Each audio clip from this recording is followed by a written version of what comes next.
this is. The world's terrorists are the United States. Look what we did to Iraq. Look what we did to Libya. Libya, the most successful country in all of Africa. The guy created the eighth wonder of the world with the way how he delivered water and turned deserts into farmland. And everybody had a house and everybody had education and healthcare.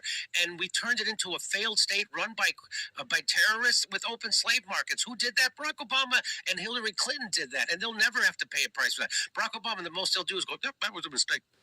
Why did they get rid of Gaddafi? Because he was going to start a currency of Africa just for that was going to compete with the U.S. dollar and the euro, and they can't have that because the way the United States controls the world is because the United States dollar is the reserve currency of the world. So that's why they can put sanctions on all these countries. And so what they're doing, which they shouldn't do, they're weaponizing the U.S. dollar.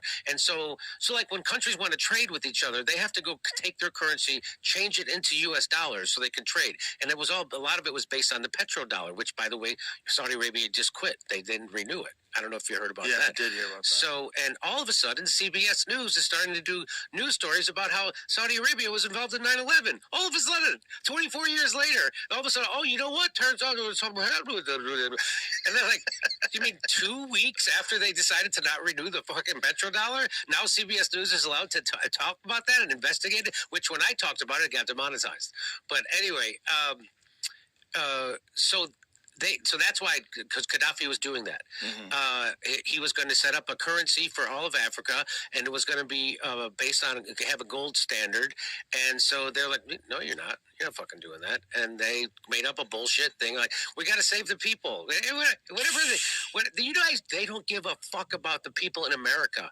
They got veterans and everybody else living under every goddamn bridge in this country. You think if they gave a shit about those people, don't you think they'd start helping the people right outside the front door? Right. Instead of, no, I got to go help people in Libya, and we got to help people. It's about helping people in Ukraine, and it's about helping people in Taiwan, and it's about no. This is all about an upward transfer of money. This is about balkanizing countries and turning it over to BlackRock and Vanguard. That's what this is about. Yeah. And we'll be right back.